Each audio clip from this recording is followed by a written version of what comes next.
अॻियां फ्यूचर मां पाकिस्तानी इंडस्ट्री जो तव्हांजी नज़र में ॾिसण थी चाहियां, छा फ्यूचर आहे असांजी पाकिस्तानी इंडस्ट्री जो, ऐं छा असां उन ट्रैक ते आहियूं जेको असांखे उन फ्यूचर ताईं वठी वेंदो?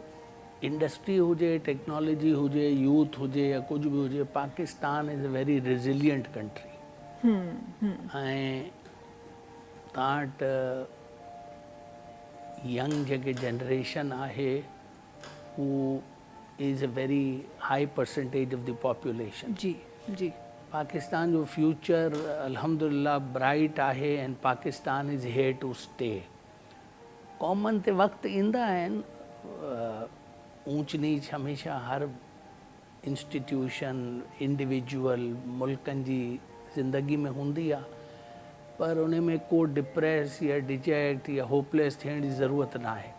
इंशाअल्लाह पाकिस्तान जी तरक्की थींदी, उहो वक़्तु बि ईंदो ऐं सॼी दुनिया इंशाअल्लाह उनखे विटनेस कंदी। इंशाअल्लाह इंशाअल्लाह ज़रूरु। अच्छा जी, जल्दी सां कुझु नंढियूं नंढियूं शयूं आहिनि जेके मां शामिलु करणु चाहियां थी। डॉक्टर साहिबु, हिकु शइ जेका असां वटि हिकु प्रैक्टिस असां वटि इहा बि आहे नॉर्मल माण्हुनि में, त का शइ असांखे हूंदी आहे त असां उनखे उअं बि छॾे ॾींदा आहियूं। मतिलबु वञूं असां जनरल फिजिशियन सां, ॾाढी सुठी ॻाल्हि आहे, जेका बि का बि मेडिसिन आई चलो ठीकु आहे, उहा असां केसि ताईं उन असरु कयो न कयो आहे अलॻि ॻाल्हि आहे, पर काफ़ी माण्हू अहिड़ा बि आहिनि त पियो सूर ते अच्छा का ॻाल्हि कोन्हे, सुभाणे ख़तमु थी वेंदो, परी ख़तमु थी वेंदो, पोइ कुझु देसी टोटका असां इस्तेमालु करे छॾींदा आहियूं जेके असांखे फॉर द टाइम असांखे रिलीफ मिली वेंदो आहे। कंहिं बि अनट्रीटेड इन्फेक्शन जेको ENT सां रिलेटेड आहे, उनखे ईअं ई छॾण खां पोइ तव्हांखे छा थो लॻे केतिरो रिस्की थी सघे थो, ऐं उन जा जेके आफ्टर इफेक्ट्स आहिनि उहे केतिरा बुरा थी सघनि था? ॾिसो, हिन में सपोज़ कॉमन शइ ॿुधायां थो, किन जे कननि मां पस ईंदी आहे, माना उन्हनि जा परदा जेके कननि जा जेके आहिनि उहे डैमेज थियल हूंदा आहिनि, उन्हनि खे इन्फेक्शन रिपीटेडली थींदो आहे। उहे इन्फेक्शन जे उहे छॾे ॾींदा त उन्हनि खे ज़ाहिर आहे कन जो वास्तो दिमाग़ सां तमामु वेझो आहे।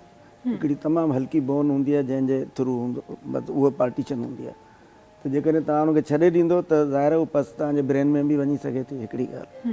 ॿियो, जीअं नक में प्रॉब्लम्स हूंदा आहिनि काफ़ी सारा, जेके जेकॾहिं तव्हां उनखे मतिलबु छॾे था ॾियो अनट्रीटेड, त उहे बि दिमाग़ ॾे वञनि था, प्लस गले जे अंदरि बि वञनि था, ऐं गले जूं बि कुझु बीमारियूं अहिड़ियूं आहिनि जिन खे तव्हांखे छॾणो त कंहिं बि शइ खे न आहे न। जेकॾहिं तव्हां ॾिसो पिया त भई तव्हांखे हिकिड़ी शइ रिपीटेडली थिए पई, त पोइ तव्हां उनजी ट्रीटमेंट कराए उनखे उते ई ख़तमु करियो, त उहो वधीक बहितरु आहे। बिल्कुलु बिल्कुलु। ऐं स्पेसिफिकली इहे शयूं असांखे वरी बि जॾहिं तव्हां कराची जी ॻाल्हि कयो था, तव्हांखे किथे न किथे, या हैदराबाद बि मुंहिंजे ख़्याल में, उते बि असांखे किथे न किथे डॉक्टर्स वटि वञण जी प्रैक्टिस नज़र अचे थी, पर जॾहिं तव्हां बहिराड़ी जी ॻाल्हि कयो था उते सफ़ा ई असांखे घटि प्रैक्टिस नज़र ईंदी आहे।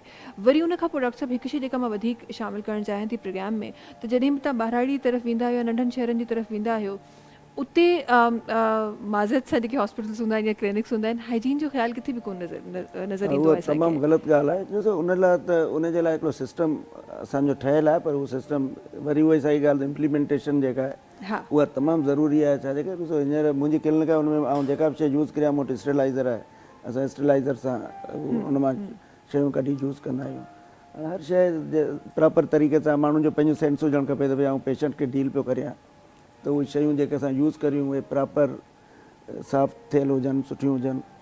उहो हर कंहिंजो इहो फ़र्ज़ु आहे। छा डॉक्टर जेके ॻोठनि में आहिनि उहे पढ़ियल आहिनि, उन्हनि खे इहो ख़्यालु रखणु खपे। बिल्कुलु सही।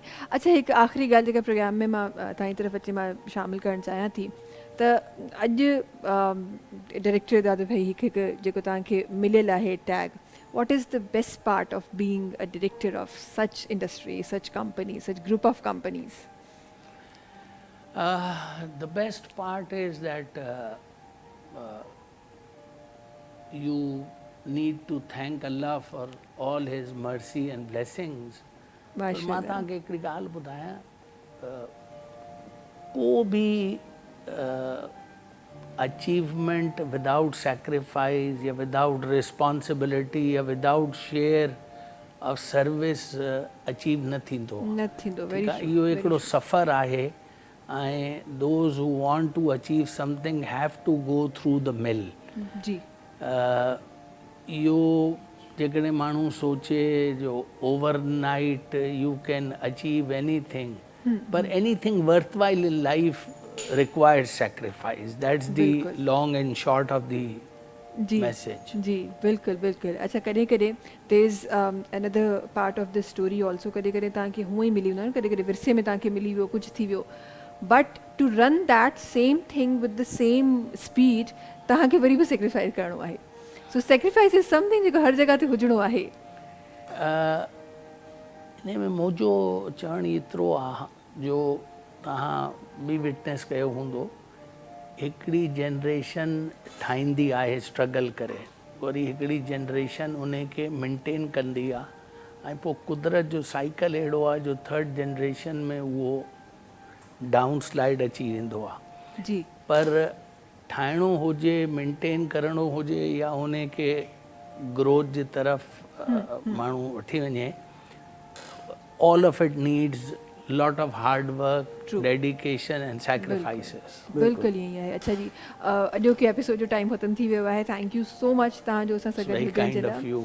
Thank you so much doctor साहब, तव्हांजो बि असांजे व्यूवर्स ताईं खोड़ सारियूं अहिड़ियूं ॻाल्हियूं पहुचाइण जे लाइ जेके एक्चुअली उन्हनि जे फ़ाइदे जूं आहिनि।